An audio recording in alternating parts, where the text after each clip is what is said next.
Hey, writers and readers, welcome to Manuscript Massacre. I'm MC, your Master of Ceremonies, and today we're going to be looking at a piece called Civil Procedure. Sounds like a cop story. I don't know. Guess we'll find out. And as we critique this, always remember, be nice to the authors. These are their first drafts. It's watching the sausage get made. So make sure your criticisms are on point, but constructive. And don't forget to like and subscribe and ring the bell. And if you want to comment along, join me live over on Twitch. So let's get massacring.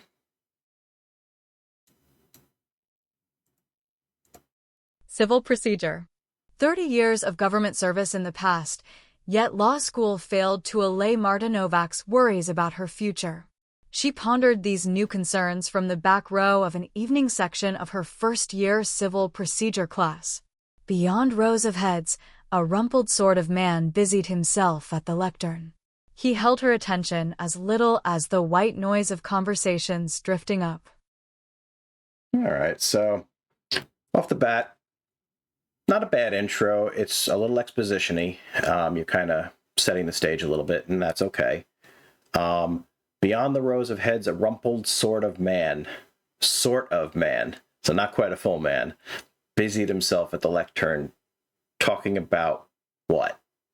Where are we right now? This is 30 years of government service.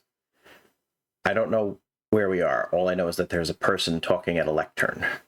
I don't know what this is about. I don't know what kind of civil service she's talking about here. So there's a lot of white room. Not white noise, white room. So definitely give us a little more detail. Bring us into this fold more. Not just setting the stage of people's positions, but what is the purpose of this meeting? Well, why is she all of a sudden nervous about her future? What specifically at this moment is her concern? No use, she had told her former colleagues, crying over spilt milk. Fine wine, maybe, but milk? Some asked what she planned to do next. Some didn't ask on the grounds that if she wanted them to know, she'd tell them. Marta was not someone who invited intrusion, whether well-meant, mean-spirited, or thoughtless. Huh? Again, that white room, I don't know what you're talking about yet. The former colleagues of what? Civil service. Crying over spilt milk. What spilt? I know it's a metaphor, and it's a cliche, which you should avoid. Or fine wine, which those are oxymorons in a sense. So what are we talking about now? You gave us a metaphor in no context. She was not someone who invited intrusion?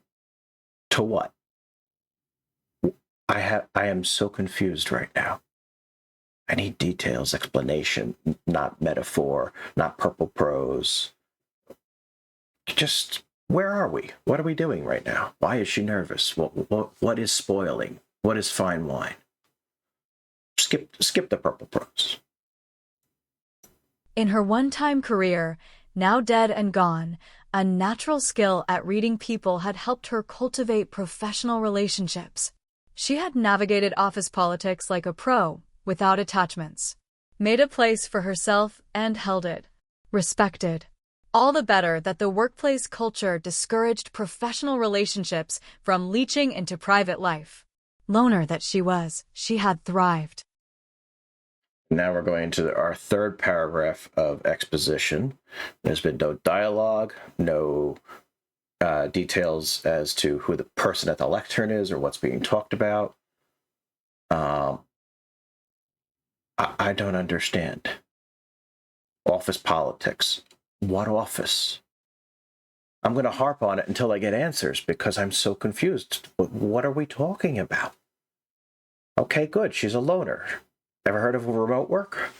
I don't understand. You have to help me here. I don't understand. Departure, though unwelcome, provided financial security, but she understood the consequences of being out on her own in middle age without a focus. Departure, though unwelcome. Okay, so she's getting fired, it sounds like. Okay. That's the 30 years of government service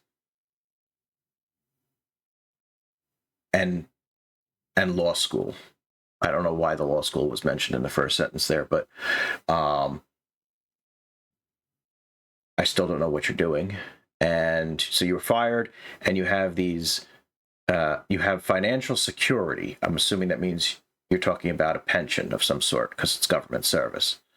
And you're worried about being on your own. Okay, so I'm breaking this down more for my own sake at this point, but also for anyone following along, because if you're as confused as I am, what I'm seeing and what I understand so far is this person who had 30 years in government service is being let go. She has a pension, but she's worried about being on her own with nothing to do next. I think that's where we're supposed to be. If anyone disagrees, by all means, you let me know. So she piqued the law. She déchosen carefully. What just happened? Microsoft Word again. I can't with Microsoft. But again, if anybody knows anything better for text to speech that's free right now, otherwise I'll invest in it down the line. But I don't know. It's kind of entertaining when Microsoft Word is just like, you know what? Screw it. Let's just do a French accent because. The law. Private practice. Not a law firm requiring sustained interpersonal engagement. At first, the freedom of making her way as a sole... Wait. You said government service, not a private practice. Are you saying she's transitioning to a private practice? There are words, but there's no content. There's no information, detail. It's like half of the information, and then the other half is kind of held back. I don't know what you're saying. Are you saying that she was in the private law practice in the 30 years of civil service, or transitioning to it? Because you said she was worried about being on her own and having nothing to do in middle age. Yet now she says, "Oh, I'm going to go to a private practice." Is that what you're trying to say? Still no dialogue. Oh my God. Oy. Everyone just stop and look at the rest of the next 2 pages. There's not a single line of dialogue. What are you doing? Why are you doing this to me? Why are you describing sort of a story that sort of happened with no characters other than a mention of a person, 2 people, the main character, whose name I already forgot. I think she was Marty McFly, and some bald person at a lectern who has had no dialogue, no lines yet. Jess, don't ever start a short story like this with 4 pages of nothing but exposition. I'm begging you. I'm begging. Don't do this. Don't do this. Practitioner had seemed a good move. Since her teenage years, she had welcomed challenge after challenge alone, managing by herself for her failing grandmother and then carrying her habit of self-sufficiency to college and beyond. Now we're getting a history lesson. I don't need to know her entire backstory at this point. When you're setting up your backstory, just think of the key details that matter in the moment. We don't need a Wikipedia of who this person was before this very moment. I don't need 3.5, 4 pages of that. I beg of you. But losing the career that had defined her adult life had come unexpected. And for the first time, challenge loomed insufficient. She had doubt. Challenge loomed insufficient. My, with the particularly loquacious and verbose words that are unnecessarily... I got nothing. It's late in the day. I had a long day at work. I'm brain dead. Don't use big words when perfectly simple ones are perfectly fine. Avoid the ly words, overusing adverbs too much. But I don't even think you said what you think you meant to say. For the first time, challenge loomed insufficient. I don't think that's actually grammatically correct, number one. Number two, what I think you're trying to say is that for the first time, she doesn't have the challenge of a job. And so she's going to be bored. Is that what you're trying to say? I'm honestly not sure. Well, anyway, let's keep going. She had doubts, and so do I. Was unsure why. And there's our fuzzy wuzzies again. Was unsure why. Was, she, was. No fuzzy wuzzies. Fix your fuzzy wuzzies. Was she really as much an isolate as she believed herself to be? An isolate? I didn't know we were in chemistry class here. Is she being separated into base components? What do you mean an isolate? Was she really as much as a loner, maybe? Or preferred isolation? Does she actually prefer as much isolation as she thinks? And believed herself to... I'm going to keep going. Now you're just making me angry. Just...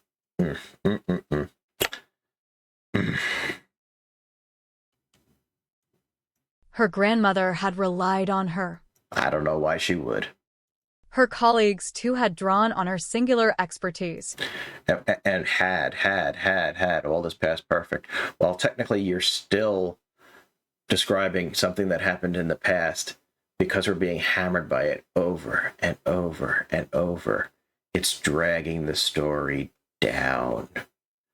Use past perfect at the beginning of a paragraph, and then you can switch gears and switch to simple past, and we know you're referring to the present moment.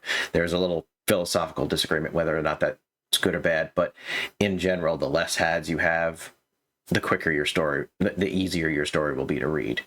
So if you're referring to something in the past like this, I'm just going to say either keep it simple and short or switch gears to the past and then use simple past for that moment. But don't give us this, and she had done this, and then she had done that, and then she had done this, and then she had done that. She had made her contributions. It hit her that she had never before been truly alone. Her eyes wandered as she scanned the lecture hall. Now we're on page 4 now. Here's lecture hall. The only clue we had before lecture hall was lectern. And that could be anything. That just means a little stand in front of a room. They could be in a classroom, and there's still a lectern there.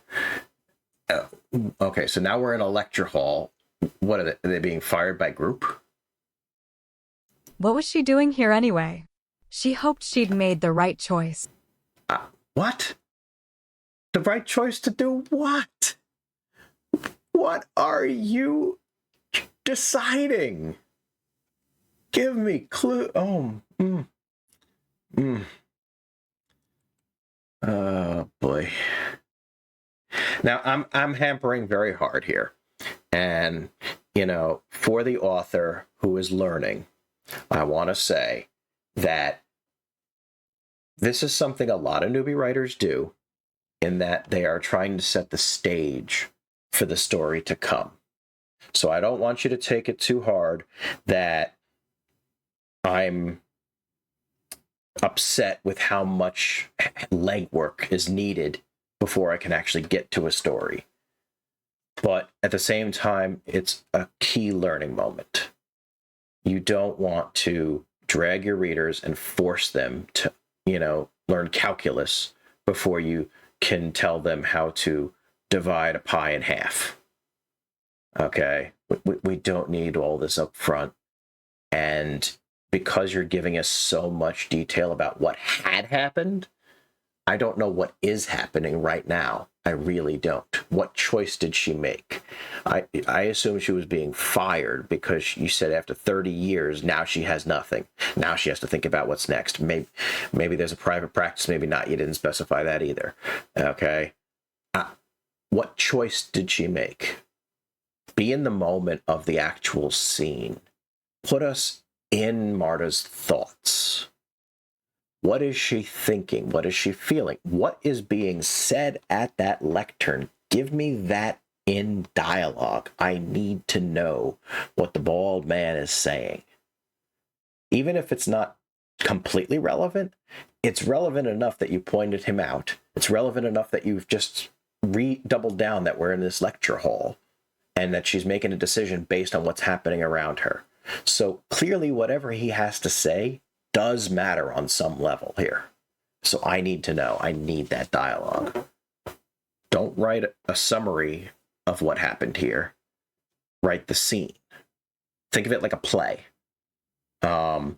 where a play has almost none of this exposition, except the little guy when he pops out in front right before a scene and he goes, "Ladies and gentlemen, while we change the sets behind us, let me distract you by giving us a summary of what's to come," and set the stage.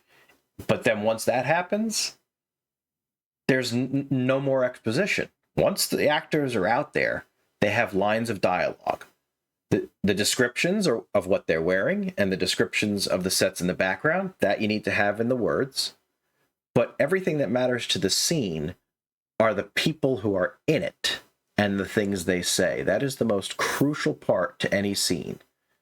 So rather than giving us 4 pages of setting up a scene, put us in the scene and then every now and then slip in the details that make the scene comprehensible to your readers. Whenever you give a clue about something that's confusing, define it in the next sentence. Or define something that matters to the following sentence. And then there is no confusion. Boom, you're good to go. So when you're writing your scenes, think about it like writing a play. She ruminated on 3 decades fallen away and wondered what was to come. Ruminated, another big word. But once a vocab word is fine every now and then, especially if the language you're writing in is at a certain level. But another common newbie writer mistake is trying to sound smart. Because when you try to make yourself sound smart, you tend to make your readers think you think they're dumb. Especially if they don't know the word. And they're like, ruminated. I don't know what ruminated is, and I'm not going to a dictionary to look it up. Why do I need to know what ruminated is? Why couldn't you just say reflected on 3 decades and been done? Reflected is a perfectly good word. And the sentence makes perfect sense after that. But you had to use ruminated because it was a classier choice. Now, sometimes vocab words have their place, especially in language of the characters. A vocab word is best when it describes something that the basic words don't. They don't do a good job of really reflecting the true feeling, the true emotion, the true action. Okay, ruminated is a very strong word. Ruminated means that you are like focused on it, and your brain is tinkering and tick tick tick tick tick tick, constantly thinking about it. Okay, so that is a lot more specific than reflected. Reflected is kind of like a little bit. So in a sense, if she was thinking about this for like 2 weeks, this big of the end of her job is coming, and all she can think about is reflecting on her past and worrying about her future. Reflecting on her past and worrying about her future. Then you could say ruminated, and it makes perfect sense because it says more than just reflected. But when you back to back to back to back to back, trying to use, especially when you use the wrong words like isolate, and then ruminated, and there was a couple of others there. You just don't need to hammer that. If you're able to put out a decent story that people enjoy, they know you're smart. You don't have to prove it. A 20-something squeezed past platform flip-flop sandals, cropped jacket, silicone cause bracelet. The Silicone cause? This was not edited properly. Shame. Now, some of these submissions may not have been edited properly. I try to tell people, if you're going to give it to me, at least give it a Grammarly look at first, or a pro writing aid, or a autocrit, just something to give it a look over. Don't rely on Microsoft Word; it's not good enough. But clean it up in a way so at least the sentences read easier. Especially now, here's the nice thing: I'm using the AI speech to text or text to speech here. You should do that for your own writing, because it's very easy to hear. Crop jacket, silicone cause bracelet. What? You hear it. When you're reading, you'll pass right over it your eyes because you're already thinking about the word that was supposed to be there and you don't even catch it.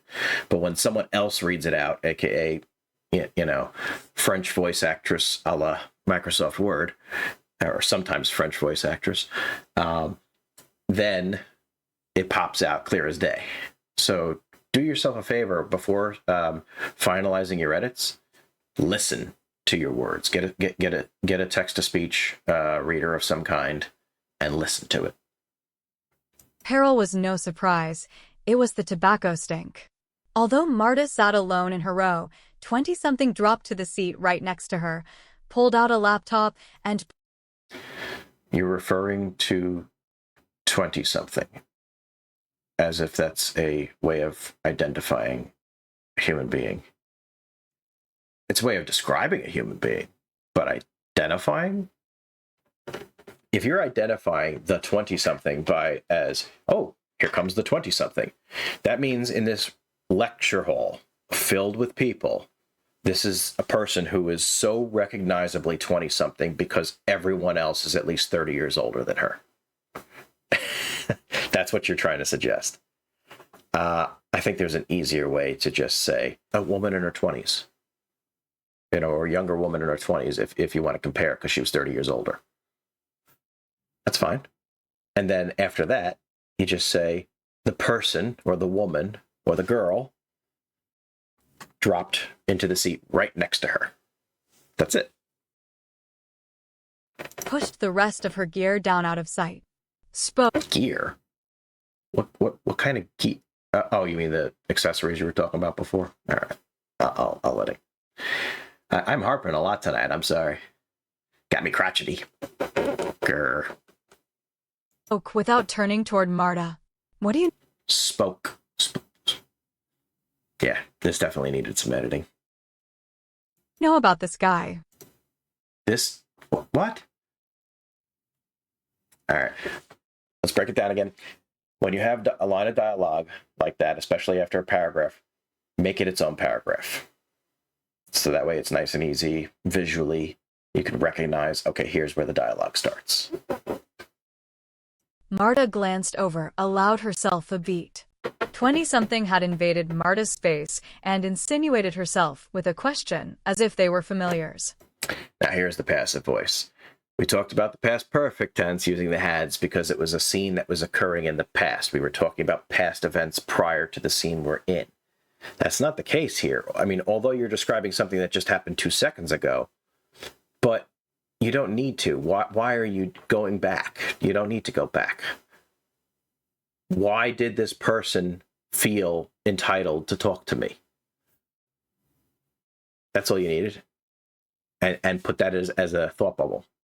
A lifetime of analytical skills kicked in. Marta couldn't help herself. Night classes tended to attract older students transitioning in mid-career with day jobs. Okay, so remember I said that you're making the point that this 20-something is, got 20 years on everyone else. So now you are making that point. But this is also the first point where we heard night classes.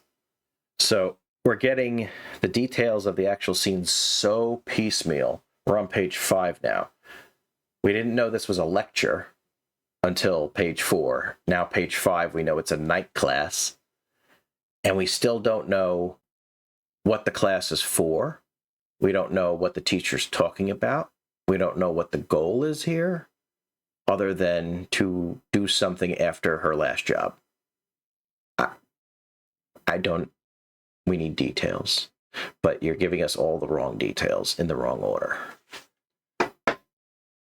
20-somethings in the night sections weren't unusual, but neither Oh, so now it's the opposite. So if they weren't unusual, then don't refer to her as 20-something. were they common. Always a reason Were is the same as was. It's another fuzzy wuzzy. Get rid of your wers as much as your wuzzes. if they didn't choose a daytime section, so this one had a life outside college claiming time from her days. Get rid of the had. And the tobacco smell. Marta smoked, accepted her dinosaur status. Pocket full of mints for her breath, frequent laundry for what clung to her blouses and coats. Made the effort, but accepted it didn't work. 20-somethings smoking signaled self-indulgence or tension. Marta bet on tension.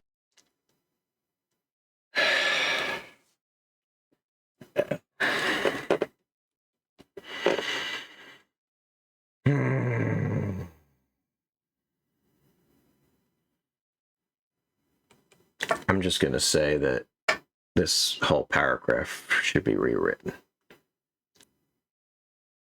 Don't describe the story. I'd like to point out again that on these 2 pages now, the only line of dialogue is, what do you know about this guy? That's it. That's the entire dialogue for these 2 pages. That's criminal.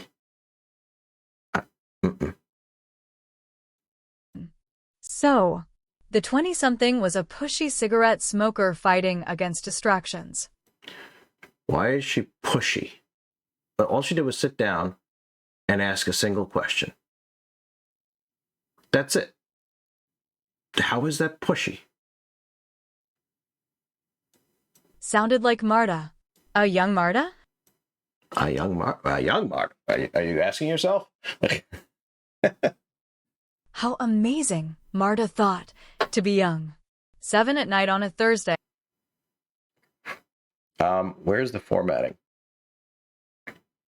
How amazing should be in italics, and so should to be young. And so should the next sentence. And then you can switch back. But italics is for thought bubbles. And this one too wired to live. At this point in her life, Marta was consistently ready to fold up the tent by 5. See where this one was in 30 years. Fold up the tent. Watch those cliches. Not only are these expressions dated, but they you're not using your own words. You're using someone else's words when you use a cliche. Come up with your own material. Even if it's not catchy, even if it's not a clever turn of phrase, you don't have to. It's nice when those moments happen where you come up with this perfect metaphor or simile or some imagery that just sums it up perfectly, and you make your own new cliche that other people will use. That's great. It's actually rare. Don't focus so much on trying to be so eloquent and poetic by using other people's cliches, especially because if they start to date you. You want to have your reading audience as broad as possible, unless you're trying to target a very narrow age group. So you want to avoid the things that kind of call attention like that.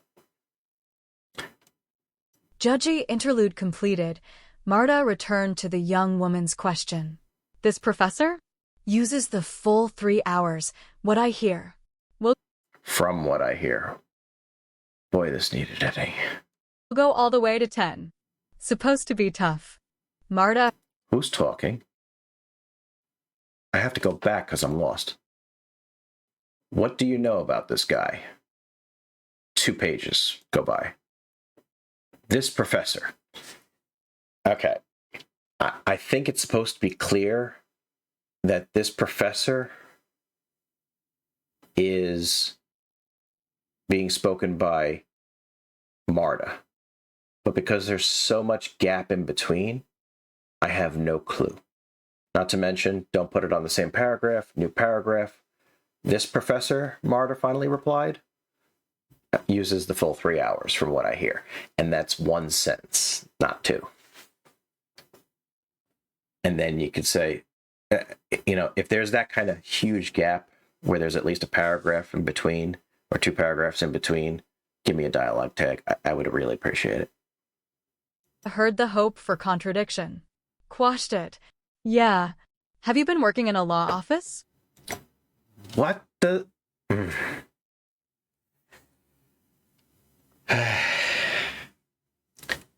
How does she know that? What is this class about?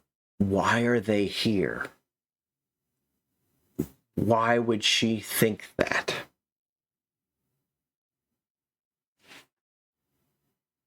Usual sort of question. Marta was inured to people taking it for granted that at Inured. Fancy again.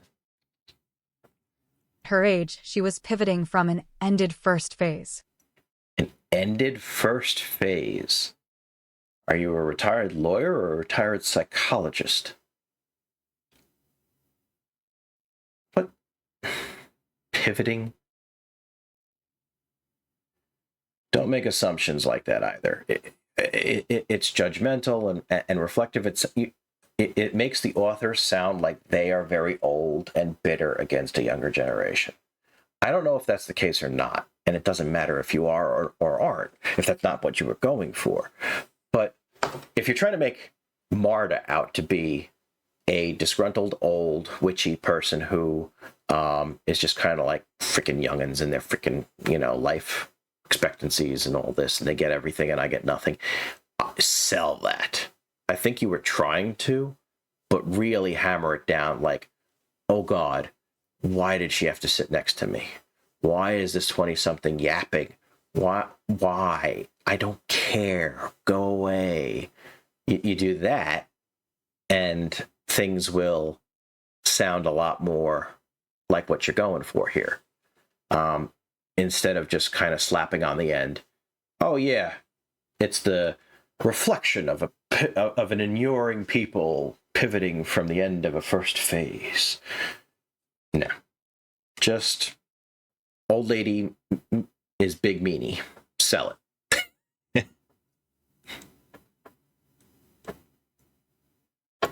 She'd seen her reflection in store windows, out in public with her guard down, knew what she looked like. What? You're just talking about the young girl, and then you said she'd seen her reflection. So she'd seen the young girl's reflection in store windows? Out in public with her guard down. Now, if it's a different topic in a paragraph, it's a new paragraph. It doesn't matter how short your paragraphs are. That's perfectly fine. Okay, one-line paragraphs, like above. Have you been working in a law office? That's one line. That's perfectly fine.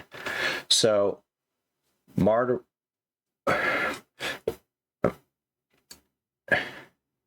So you want to split up between the usual sort of question and Marta had seen her own reflection in store windows. But what does that mean as opposed to staring in a mirror? I guess we'll find out, maybe. Certainly old enough to have had a first phase. Oh, what does first phase mean? A phase of what? Life? If you're alive, you're either in the first phase or past the first phase. What phase are we talking about here? Infancy? Toddler? Young adult? Childhood? Adulthood? What is the phase? Break that down for us. And why is she thinking in terms of phases? If this is something that Marta is thinking, phases, then explain what that means to her. What is a phase to her? Why is she dividing people up into phases? What phase is she in? What is the significance of that? Give us those details, and I'll let you say phase all you want. At the least, they'd put her at her actual age, but probably suppose something older. And no one took her for an empty nester mom. No parental vibe, no hint of a soft mom center. No, not in legal. Government. Not in legal, period, government, period. What? Government has no meaning here. It's not part of the previous sentence. It's not a statement of something. It's just a word, government. Or you're saying not in government. Not in legal, not in government. then the repetition there is at least it makes sense. Not in legal and not in government, or not in legal or government. But government on its own, very confusing, makes no sense. And you're describing again. We have a little more dialogue here, thankfully. A whole 4 lines of it, but I'm not seeing. This isn't a back and forth dialogue. It's dialogue with an excuse to get back to exposition. You want it to be the other way around. 20-something's eyes stayed on her as if waiting for more. Wanting more. Marta wondered why. I'm retired from the Foreign Service. Really? That's great. So you got to travel. What was it like? Marta thought not what it was like doing the job, but instead, what it was like not doing it. She shook that off. What job? Tell me the job, please. What job? Not in legal, not in government. Okay, so you were a lawyer in the government. Doing what? There's lots of lawyers in the government. Were you a what do you call it? Are you in politics? Are you like a lobbyist? Are you political lawyers for candidates for a campaign? Are you lawyers for government accounting? There's thousands of departments, thousands of agencies. You can't just slap a sticker on it. Oh yeah, she's government. Okay, and then expect it was lawyer. Yeah, no. Do your homework. What are the types of jobs lawyers have in government? And pick one. That's all. A little research goes a long way. You cannot be a writer if you're not willing to do your homework. And that includes science fiction and fantasy. For science and fiction and fantasy, you can make the rules up, which is nice. But whatever rules you set up still have to have their basis in reality, something to ground it. So you could say dragons can fly, even though scientifically they can't. That's fine. How do they fly? Oh, well, their wings let them fly. That's fine. Well, then you can't have somebody who, lost half their wing flying perfectly fine. You've set the rule. It's not the magic that's holding them up, because you didn't say magic. You said wings. Okay. Same thing for science fiction. You can create your get out of jail free card technology, but everything around that get out of jail free card technology, to use my cliche, is has to make sense. It has to fit in. So like teleporters, something as simple as teleporters. It's a technology that physically can't exist, but we'll say, okay, they exist. Well, then everything else that goes with the teleportation. If you get in and a bug gets in with you, what comes out the other side? Is it 2 bugs, or is it, a recreation of the movie The Fly? That's important. If power goes out in the middle of a transfer, what does that mean? You have to ground those things in reality. But if you start to break physics in multiple places to try and explain away things, you start losing what's called the suspension of disbelief. And once you break the suspension of disbelief, readers are no longer willing to believe. They're no longer willing to pretend that this is a fun story that is fantasy and not real, but at the same time, perfectly real to me. That's what you want. You want them to just get immersed and be like, I don't care if it's right or wrong. All I know is it's fun. So you want to keep that immersion, keep that grounding. And the same thing in contemporary stories like this one. I'm rambling now. Guessing the young woman had probably wanted to travel, but hadn't gotten the chance. Why are you guessing? What is that? How does that guess come about? Why are you thinking these things? At her age, Marta had been the same, had jumped at the government job for that reason. It was exciting sometimes, boring other times. She accepted the inevitability of conversation, but changed the subject. What kind of law do you want to practice? The young woman leaned in. I don't want to keep rambling on the same things. The story, it needs a lot of TLC, obviously. So I won't continue to harp on things. And we'll get to some of the more positive aspects at the end. So don't let this drain your soul yet, author. We've all written stories where it's just like, oh boy, we need to take a minute, rethink what we're trying to write, and then get it, and then make the next draft really count. Let me also say this: there's authors that when they're writing their first draft, they I forget what her name was. It was a famous author, but she would literally write at the top of her first draft on every page. I'll paraphrase the crap version. Yeah, okay, she put the crap version at the top of every page, and that way you knew as she was writing, she'd convince herself over and over again, don't worry about getting it perfect in the first draft. It's not going to be perfect. It's going to be horrible, and that's okay.